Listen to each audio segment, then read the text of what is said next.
Boa noite a todos. Em muitas oportunidades, viajando pelas nossas cidades,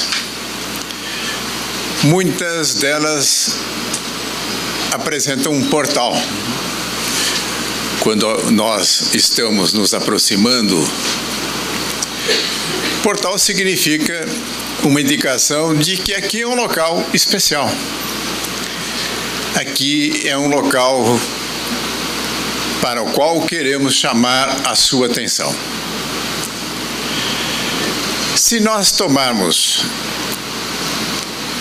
através de uma figura, nós podemos considerar o Livro dos Espíritos como o portal da doutrina dos Espíritos. O Livro dos Espíritos nos anuncia que, ao nos aprofundarmos nos conhecimentos ali contidos, nós teremos a oportunidade de alcançarmos conhecimentos fundamentais em nossa vida. E esse portal nos leva a locais importantes dessa que seria uma cidade do conhecimento. Então nós podemos chegar até um local que seria o Livro dos Médiuns, um outro que poderíamos chamar Evangelho segundo o Espiritismo, mais um como sendo a Gênese, e por último um local ainda especial, Céu e o Inferno. Mas comecemos pelo portal. O Livro dos Espíritos contém cerca de 1021 perguntas, que, endereçadas ao plano espiritual, foi colhida respostas provenientes de espíritos de alta hierarquia, de alta evolução. Então nós estamos diante de uma doutrina que não é a revelação que vem através de alguém especial, mas sim é o conjunto de conhecimentos que nos chegam através da colaboração de uma grande quantidade de espíritos. Nessa tarefa, coube a Allan Kardec organizar essas perguntas.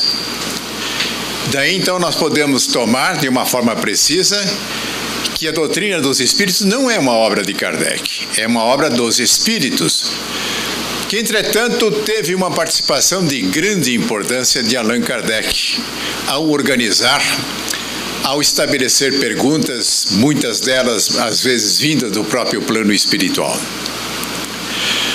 Agora, diante das respostas que chegavam do plano espiritual, qual teria sido a atitude, o procedimento de Allan Kardec?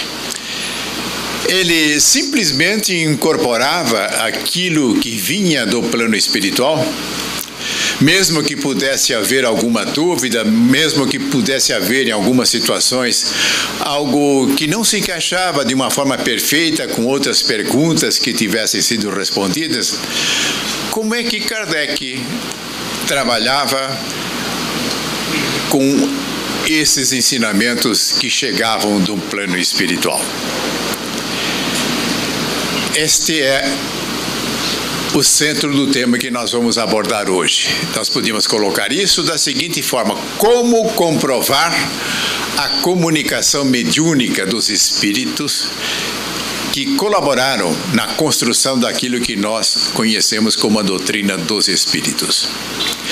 Nós sabemos que Kardec viveu numa época em que a ciência florescia, e Kardec, um cientista, sem dúvida nenhuma, e nós podemos observar isso pela maneira em que ele elaborava os seus trabalhos, a maneira cuidadosa em que ele observava as coisas que lhe eram apresentadas. E assim aconteceu quando ele foi colocado em contato com a experiência das mesas vigilantes. No início relutante, mas finalmente aceitou o convite e foi verificar o que acontecia com as mesas girantes. Ele chega lá, observa que em torno da mesa havia várias pessoas sentadas, com as mãos apoiadas sobre essa mesa, e num dado momento essa mesa começava a se movimentar, de tal forma que permitia que se estabelecesse batidas com as pernas da mesa e codificaram, em função da quantidade dessas batidas, o que ela poderia significar, fazendo uma correlação, por exemplo, entre quantidade de batidas e o alfabeto, e daí a possibilidade de ir construindo frases, evidente, dentro de um processo bastante trabalhoso. Num primeiro momento, o Kardec, observando isso dentro daquela sua postura permanente de um cientista rigoroso, ele considera que talvez a mesa se movimente em função daquilo que as pessoas que estão ali com as mãos colocadas façam, em que o movimento, portanto, seria produzido pelas mãos daqueles que estavam em volta da mesa. Porém, as experiências se sucedem e havia ocasiões em que as pessoas estavam sentadas em torno dessa mesa, mas ninguém apoiava as mãos sobre essa mesa, e a mesa continuava se mexendo.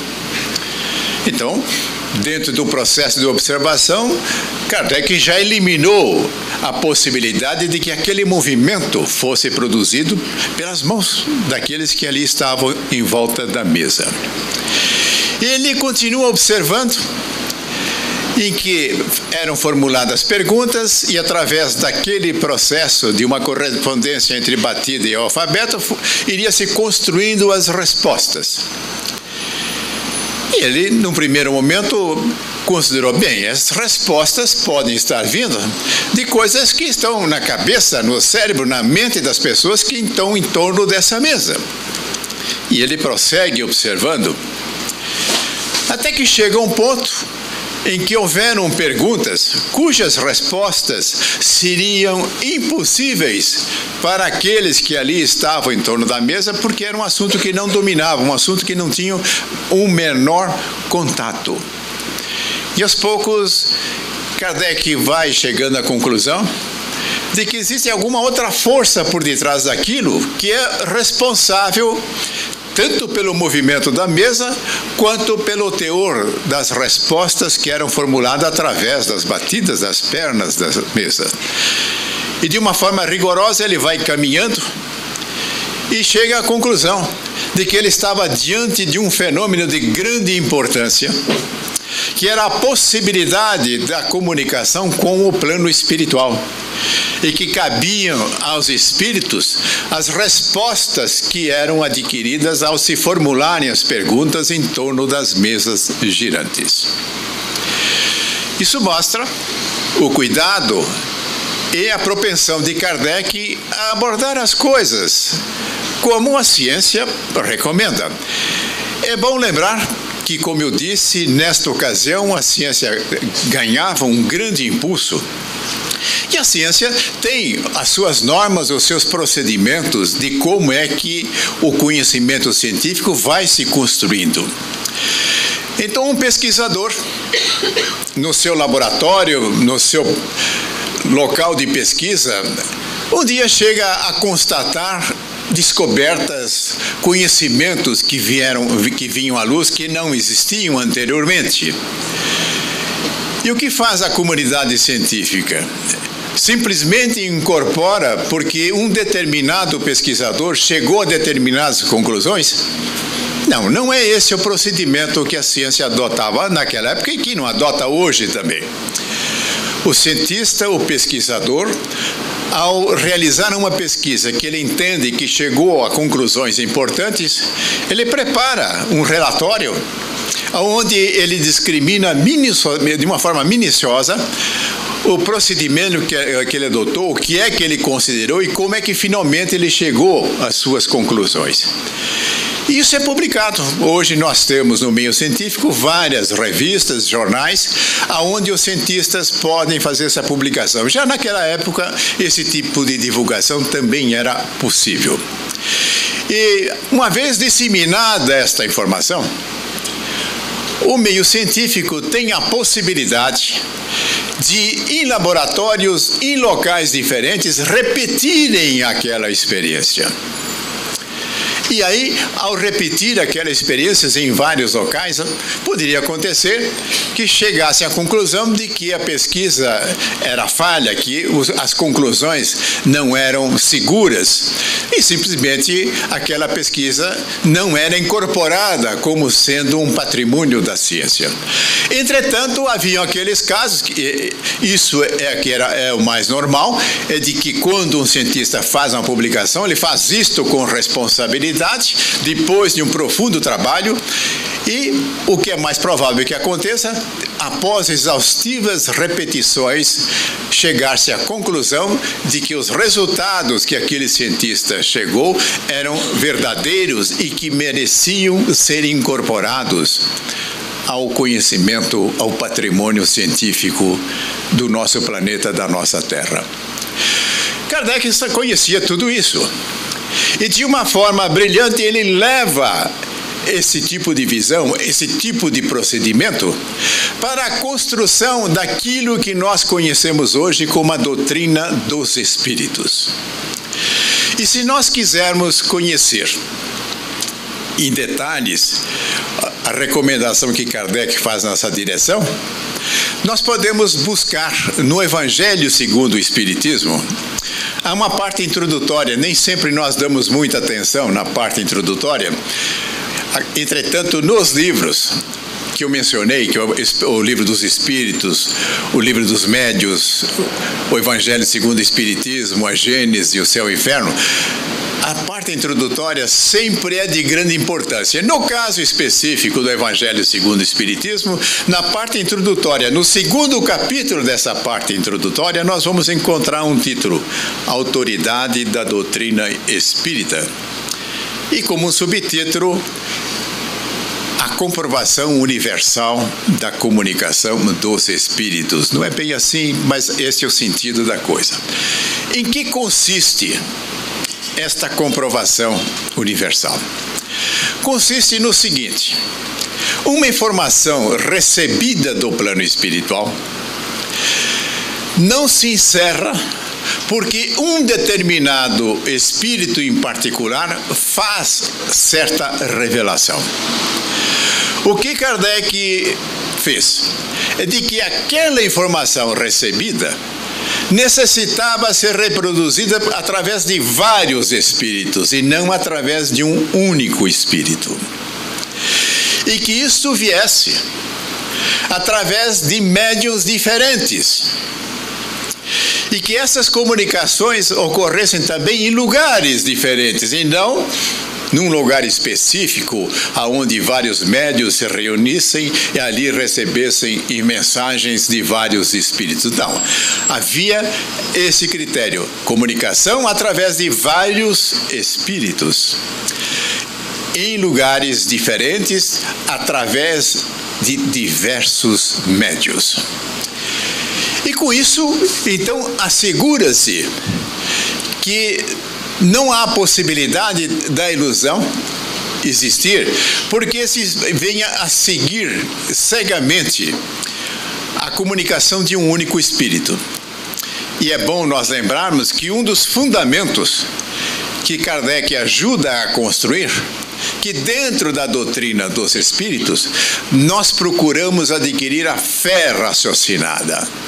Então, a fé raciocinada é uma possibilidade imensa que nós temos de tomar tudo aquilo que chega até nós e raciocinarmos, e meditarmos, e confrontarmos, e analisarmos. E Kardec, ao prosseguir com os seus trabalhos, que se desenvolveu pelos livros todos que eu mencionei, chegou a receber informações de 1000 lugares diferentes.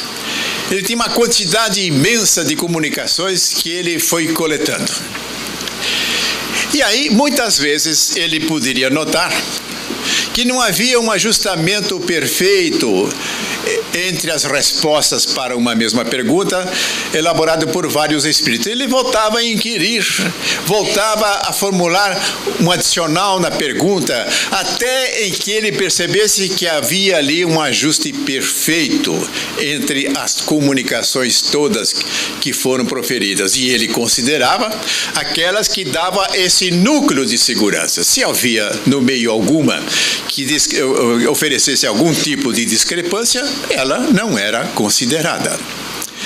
E a preocupação pela exatidão dos ensinamentos não era uma preocupação exclusiva de Kardec, era também uma preocupação do plano espiritual.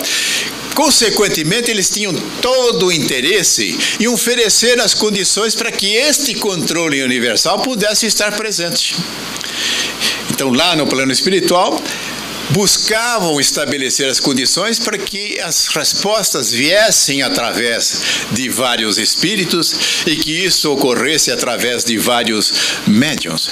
Voltando a nos lembrar que aqueles que trabalharam no plano espiritual para nos trazer a doutrina espírita eram espíritos de alta hierarquia. E, consequentemente, quando as comunicações se multiplicavam através de vários espíritos, gradativamente foi se construindo uma doutrina de uma fantástica coerência. E como eu disse, não só Kardec tinha interesse em preservar a qualidade das comunicações. Em uma certa ocasião, ele relata que na sua casa, é bom lembrar que Kardec não realizava trabalhos mediúnicos. As informações vinham através de médiuns que colaboravam com esse trabalho. Não era uma comunicação dos espíritos através de Allan Kardec. Não era assim que a coisa acontecia. Mas em uma certa noite, voltando para a sua casa, ele nota batidas insistentes, que ele não sabia atribuir a razão daquelas batidas. E foi dormir sem saber o que aquilo estava querendo significar. Entretanto, no dia seguinte, ou nos dias seguintes, tendo a colaboração de médiuns, ele resolve indagar ao plano espiritual que batidas eram aquelas que eu não consegui identificar a razão para que elas acontecessem. E os espíritos esclarecem o seguinte, na pergunta X, houve ali, você entendeu que a resposta era assim, assim, assado, e há uma imprecisão que precisa ser corrigida. Então, muitas vezes, o próprio Kardec poderia não perceber determinadas coisas que precisassem corrigidas, e o plano espiritual prontamente iria alertar Allan Kardec para que isso fosse observado novamente e corrigido. Nós notamos, às vezes, alguns comentários entre participantes do Espiritismo de que esta forma de comprovação da comunicação dos espíritos era algo que que tinha um interesse restrito àquele trabalho específico elaborado por Allan Kardec e que, portanto, não teria uma projeção até os dias de hoje e que isso não teria a sua importância. A importância ficava restrita à elaboração daquilo que nós conhecemos os livros básicos da doutrina dos espíritos. Mas se nós observarmos no item 2 das introduções que está lá no Evangelho do Espiritismo, onde Kardec descreve o procedimento desse controle universal, ele destaca ali, sem dúvida nenhuma, de que esse tipo de controle é importante para o futuro da doutrina dos espíritos. Ora, isso significa que esse tipo de recomendação de receber as informações do plano espiritual através de vários espíritos e vários médiuns em locais diferentes é algo que vale para os dias de hoje e que valerá para os dias futuros. É certo que aqui nós estamos nos referindo a comunicações do plano espiritual, tendo em vista a estrutura, tendo em vista os fundamentos da doutrina dos espíritos. Não estamos aqui querendo dizer que toda e qualquer comunicação que vier do plano espiritual deva ser colocado debaixo desse critério. Evidente, isso seria impossível. Mas aquilo que constitui a estrutura, os fundamentos, os pilares da doutrina dos espíritos, aí sempre será necessário que se observe esse critério. E Kardec era tão cuidadoso no sentido da preservação da integridade do conhecimento recebido do plano espiritual, de que ele disse que, acompanhando o progresso da ciência, poderia haver ocasiões em que houvesse alguma divergência entre aquilo que está contido nas obras espíritas e aquilo que a ciência viesse a revelar de uma maneira segura, seguindo todo aquele trâmite de como é que a ciência também nos oferece conhecimentos seguros. Ele disse, se porventura isso vier a acontecer, ficamos com a ciência. Acontece que até hoje não houve esse tipo de necessidade de ficarmos com a ciência, porque até hoje não houve absolutamente nenhum conhecimento, nitidamente reconhecido como parte da ciência, que esteja em oposição àquilo que nós estudamos dentro da doutrina espírita. Isso não houve até agora. Mas se houvesse a recomendação de Kardec, fiquemos com o conhecimento científico.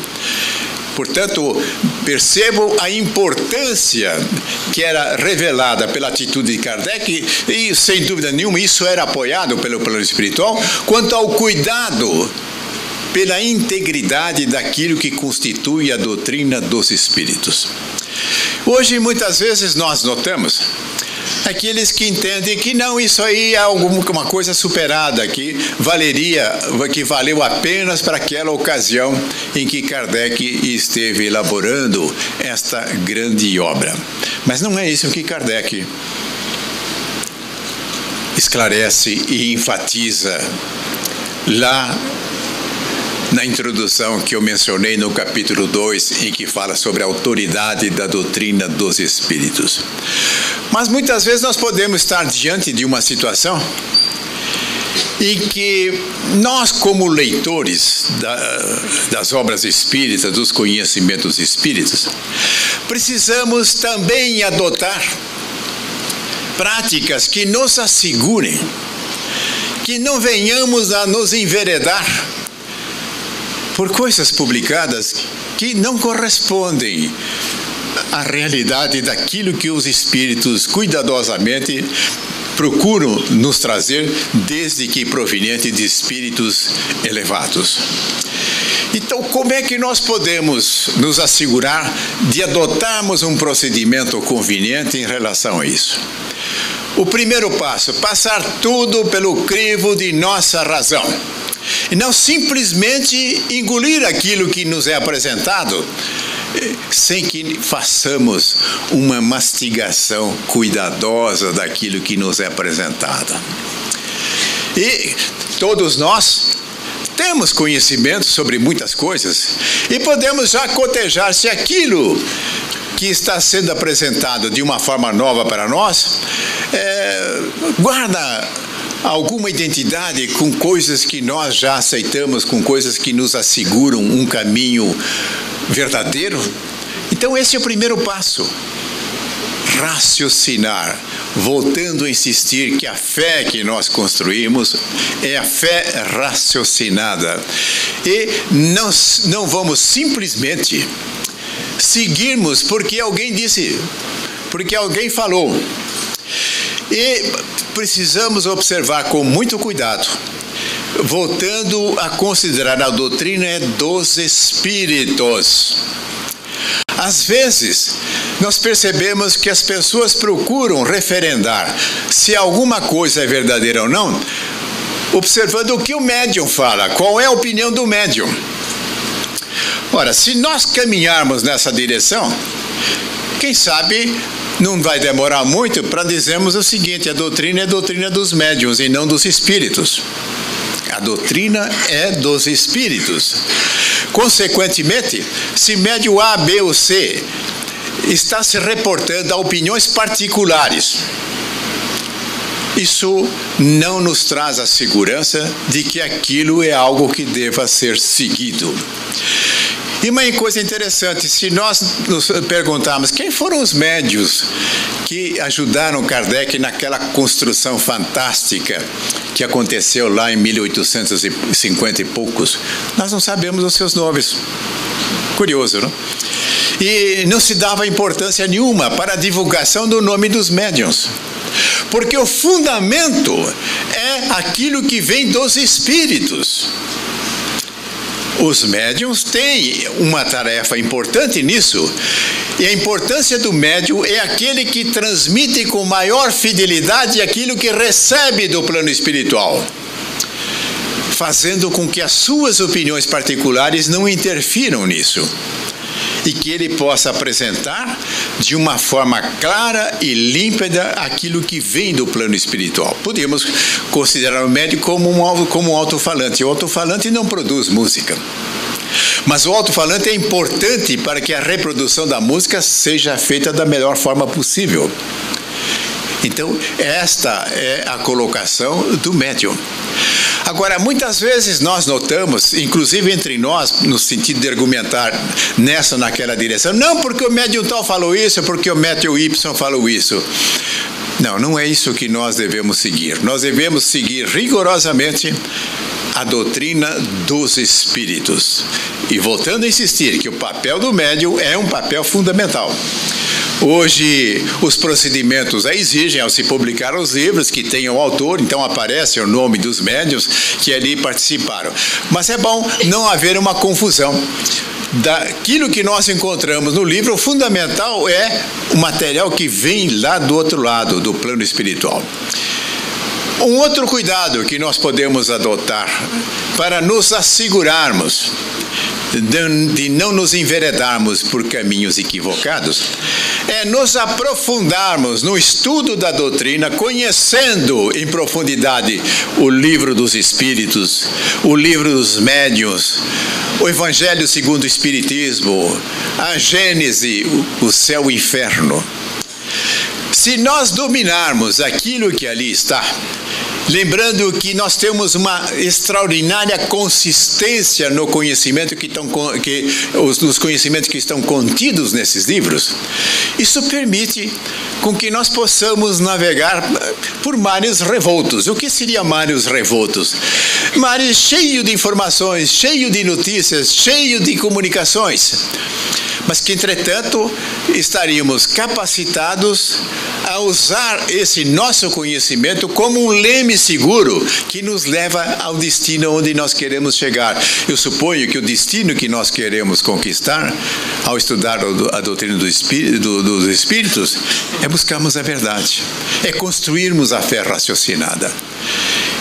Então, é fundamental que todo aquele que se propõe a se valer dos conhecimentos da doutrina espírita, procurem estudar, procurem ler esses livros. Muitas vezes nós podemos perguntar quantas vezes devemos ler o livro dos Espíritos, tomando um deles. Não há vezes que nós possamos determinar. O livro dos Espíritos nos leva a um estudo continuado e permanente. Toda vez que nós buscarmos o livro dos Espíritos, nós vamos notar que a cada leitura que nós fizermos, há um aprofundamento, há um reconhecimento de coisas que nas leituras anteriores não tivemos a oportunidade de reconhecer com precisão. E aqui uma das coisas que nos favorece a nos aprofundar no estudo da doutrina espírita é quando nós procuramos nos capacitar a poder transmitir os conhecimentos da doutrina espírita. Então nós podemos fazer isso nos cursos que as casas espíritas oferecem, nós podemos fazer isso através dos meios de comunicação, e para que possamos oferecer alguma coisa de qualidade, nós precisamos constantemente buscarmos nos aprofundar nisso. Então, quando o convidado a falar sobre um tema ligado à mediunidade, não há a menor dúvida que eu fui lá nos livros novamente. Não significa que eu não tivesse lido essas coisas anteriormente. Certamente li, não uma vez, mas várias vezes. Mas a cada vez em que há uma preparação para fazer uma apresentação, para dar uma aula, para apresentar um programa no rádio, eu percebo que há um crescimento no entendimento. A fé vai ficando muito mais fortalecida.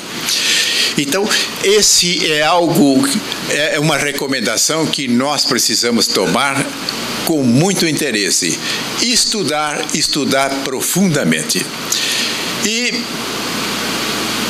nós observamos hoje uma quantidade imensa de livros. Por exemplo, livros que nos relatam histórias, romances. Vocês já devem ter lido vários, né?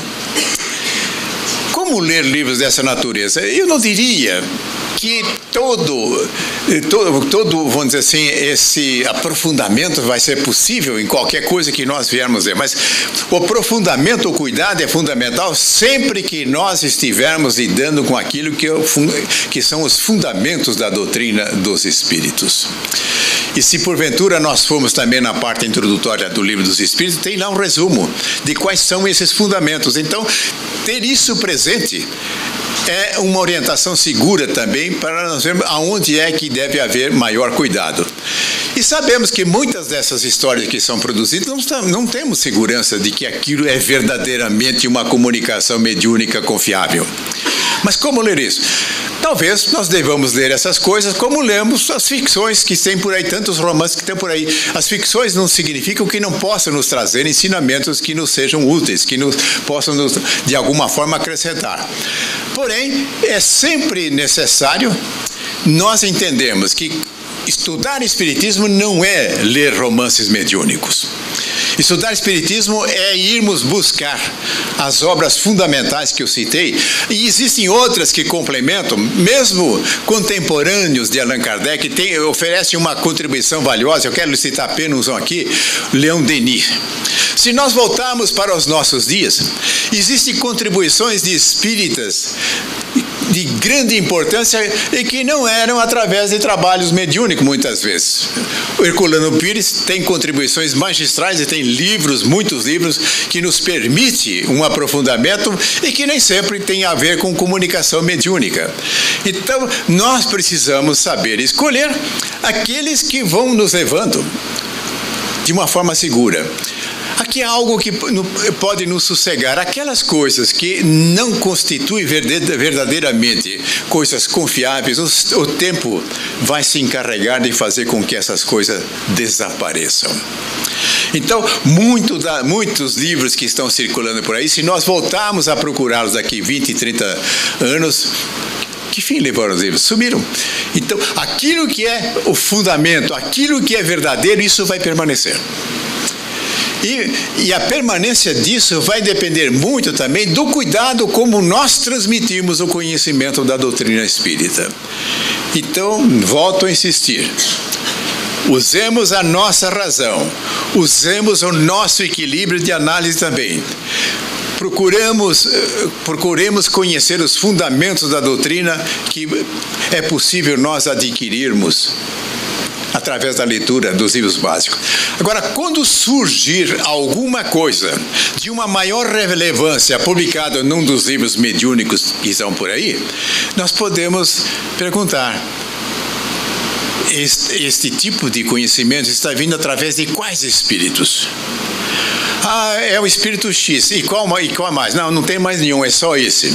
Não significa que isso seja alguma coisa equivocada. Mas falta ainda o necessário para que nós possamos incorporar aquilo dentro da doutrina dos espíritos. Agora, fica muito estranho que, se nós perguntarmos ao médium se ele cuidou de fazer a verificação, se aquilo é apenas a manifestação, a opinião de um espírito ou de vários, muitas vezes eles se ofendem, né? Porque acham que nós estamos colocando em dúvida o médium. E quando isso acontece, já há aí alguma coisa a ser registrada. Ele está querendo se arvorar em construtor daquele conhecimento e não transmissor. Novamente, o médium é alto-falante. Alto-falante não produz música, mas é importante para a qualidade da música. E dessa forma, nós podemos verificar que sempre que nós estivermos com coisas, às vezes, que até chocam, não, mas como é isso, uma coisa dessa é possível? Então vamos analisar isso com o devido cuidado. E, consequentemente, estaremos trilhando a nossa senda de conhecimento de uma forma muito segura. E lembrando que o portal do Espiritismo é o Livro dos Espíritos. e que a leitura constante, o estudo constante, vai fazer com que nós construamos uma base extremamente sólida. E todo aquele que não suportar que se faça uma análise de uma comunicação mediúnica é porque não entendeu a lição de Kardec. E Kardec muitas vezes questionava os próprios espíritos que transmitiam conhecimento, aquelas respostas. E os espíritos ficavam ofendidos? Ao contrário, eles ficavam extremamente alegres ao verificar o cuidado que Kardec estabelecia ao receber aquelas comunicações. E não havia ninguém ofendido, porque havia o interesse de se buscar o conhecimento da forma mais pura possível. Então, se nós quisermos saber como é que se controla a comunicação mediúnica nos fundamentos da doutrina espírita, procurem ler na introdução lá do Evangelho segundo o Espiritismo, aonde Kardec desenrola aquilo que ele colocou debaixo de um título: a autoridade da doutrina dos espíritos. E que todos possam colher a fé raciocinada, que possam caminhar de uma maneira segura dentro do conhecimento da doutrina dos espíritos. E, por outro lado, é sempre necessário nós destacarmos a relevante importância que vem como um pano de fundo de toda a doutrina espírita, que é os ensinamentos de Jesus.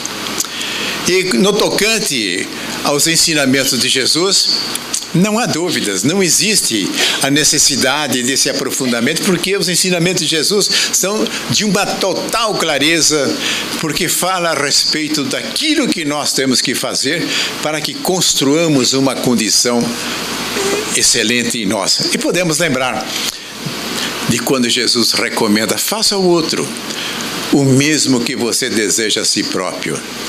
Ame a Deus, ame ao próximo e ame a si mesmo. E lembre sempre de que temos em nossa mão a possibilidade de construirmos a nossa vida, o nosso destino. E a forma de fazer isso, lançando sementes. Lançando sementes, colhendo o resultado dessas sementes. E como nós queremos uma vida de excelência, vamos lançar sementes de qualidade.